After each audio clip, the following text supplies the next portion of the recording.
आपको बता दें कि कल सावराब में आनंदपाल के अंतिम संस्कार को लेकर पूरे मामले पर सीबीआई जांच की मांग को लेकर परिजनों और अन्य सामाजिक संगठनों की तरफ से श्रद्धांजलि सभा आयोजित की गई थी। श्रद्धांजलि सभा को लेकर हालांकि पुलिस ने पूरी तैयारी की थी। चप्पे चप्पे पर पुलिस बल तैनात था। 2500 पुलिस के जवान लगाए गए थे।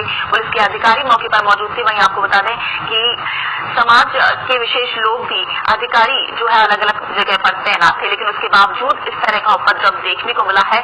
कितने लोग इसमें घायल हुए हैं? 24 लोगों के घायल होने की खबर है। वहीं एक की जयपुर लाते वक्त रास्ते में मौत हो गई है। तो काफी आक्रामक हो गया था वहां पर लोगों का जो रुख था, क्योंकि प्रशासन और संगठनों के बीच वार्ता कहीं न कहीं विफल होती नजर आ रही थी और लोग पिछले 19 दिन से लगातार सीबीआई जांच की मांग कर रहे हैं, लेकिन सरकार मांग नहीं मान रही है। उसी के चलते कल आक्रामक रूप दिखाते हुए भीड़ ने वहां पर जमकर उत्पात मचाया है। बसों में तोड़फोड़ कर दी गई है, वाहनों में तोड़फोड़ की गई है। नागौर एसपी पारस देशमुख की गाड़ी में तोड़फोड़ की गई है और एसपी को बमुश्किल बचाया गया है। पुलिस के हथियार उन लोगों ने लूट लिए थे और उसके बाद वहां पर फायरिंग शुरू कर दी थी। तस्वीरें आप देख सकते हैं उपद्रवियों के उत्पात के बाद की ये तस्वीरें हैं, किस तरह से बस में तोड़फोड़ की गई है। बस के शीशे तोड़ दिए गए हैं। उसके बाद जितने भी वाहन वहां पर थे, बताया जा रहा है कि एसपी की गाड़ी में जमकर तोड़फोड़ की गई। चलिए इस खबर पर हमारे साथ जुड़ चुके हैं राजपूत समाज के अध्यक्ष गिरिराज सिंह लोटवाड़ा जी, उन्हीं से लेंगे ज्यादा जानकारी। गिरिराज जी, राजपूत बॉय, कल इस तरह से आप लोगों ने श्रद्धांजलि सभा आयोजित की थी। कहा गया था कि शांति भंग नहीं होगी, लेकिन उसके बाद भी ये उत्पात, क्या कहेंगे आप?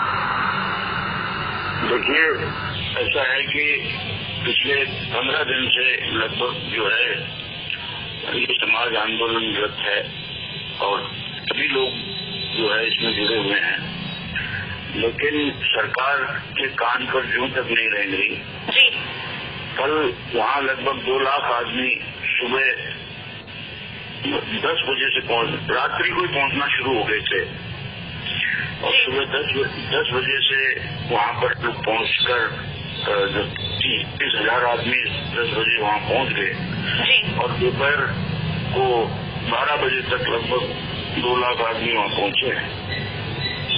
शांतिपूर्वक सभा पूरे दिन भर चली, लेकिन सरकार की हठधर्मिता से कुछ लोगों का जो है वो सब्र टूट गया और जो उपद्रवी लोग थे वहाँ पर उस सभा में कुछ जैसे जैसे शाम ढलती गई कुछ उपद्रवी किस्म के लोग उसमें अंदर आए और उन्होंने पूरी सभा का माहौल बिगाड़ दिया। इतनी शांतिपूर्वक सभा थी, क्योंकि मैं तो स्वयं उस वक्त, क्योंकि सरकार ने जब सीबीआई की जांच के लिए मांग को स्वीकार करने के लिए हमें वार्ता करने के लिए बुलाया और पीछे से जब हम वार्ता करने वहाँ पहुंचे, एडीजे साहब के पास में वार्ता कर रहे थे, तो पीछे से कुछ उपद्रवी लोगों ने इस प्रकार सभा में उपद्रव मचाया, जिसकी ये परिणति हुई। सरकार अगर सुबह हमको बुला लेती वार्ता करने के लिए, तो मेरे ख्याल से ऐसी स्थिति उत्पन्न नहीं होती। गिरिराज जी, 4 राजपूत नेताओं पर ये पूरी जिम्मेदारी आ रही है इस सभा के दौरान जो ये बात सामने आया है, और सरकार ने गिरफ्तारी के आदेश भी जारी हो गए हैं, क्या कहेंगे आप? गिरफ्तारी करना तो सरकार कर सकती है, सरकार को अधिकार है, लेकिन राजपूत नेताओं ने बड़े संयम से, जो भी लोग थे वहाँ पर, उन्होंने बड़े संयम से सुबह से शाम तक जो है वो बड़ी शांतिपूर्वक वार्ता चली और लगभग मेरे ख्याल से। गिरिराज जी, आप ये कह रहे हैं कि पूरे संयम से इस सभा को उन्होंने सुचारू करने की कोशिश की, लेकिन जैसा कि सामने आया है, एसपी की गाड़ी में जमकर तोड़फोड़ की गई है, एसपी को बमुश्किल बचाया गया है, गाड़ियों में तोड़फोड़ की है, आग लगा दी गई है, इसको आप संयम कह रहे हैं? वो उपद्रवी लोगों ने जो जब संयम टूट गया, संयम की भी एक सीमा होती है, उसमें उपद्रवी किस्म के लोग शाम को जब रात होने लगी तो उसमें उपद्रवी किस्म के लोग बाहर से आ गए और वो कब अंदर घुस गए ये पता नहीं लगा, क्योंकि सुबह से शाम तक बिल्कुल जो है वो बहुत शांतिपूर्वक चल रहा था काम।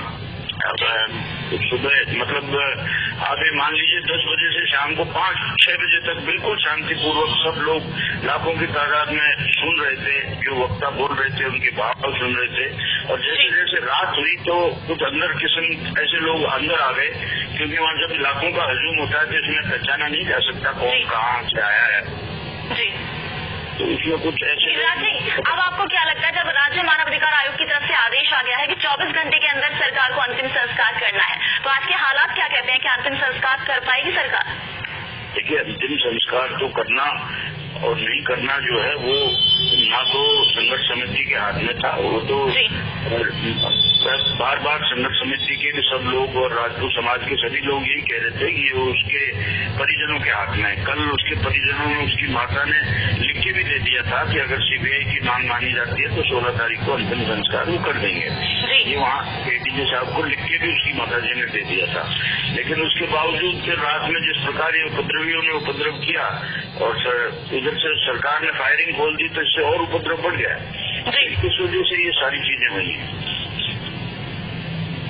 जी बिल्कुल गिरिराज जी, कल के इस उत्पात के बाद कितने ही पुलिस के जवान इसमें जो है घायल हो गए हैं और जैसा कि आप लोगों की तरफ से कहा गया था कि शांतिपूर्ण तरीके से सभा होगी, लेकिन ऐसा नहीं हो पाया। तो कहीं ना कहीं जिम्मेदारी तो राजपूत समाज की ही है, क्योंकि सभा से पहले आप लोगों ने ही भरोसा दिलाया था सरकार को कि शांतिपूर्ण तरीके से सभा होगी। सभा बिल्कुल शांतिपूर्ण तरीके से हुई, सुबह से लेकर के और शाम को 7 बजे तक बिल्कुल शांतिपूर्ण लोग बाग बैठे रहे। लेकिन अब रात जैसे हो गई और सरकार की तरफ से कोई भी पॉजिटिव वो नहीं आया पत्र, तब जाकर के हमने तो वहां जाके घोषणा भी कर दी थी कि सरकार मानने को तैयार हो गई, क्योंकि वार्ता के लिए इतना लेट बनाया।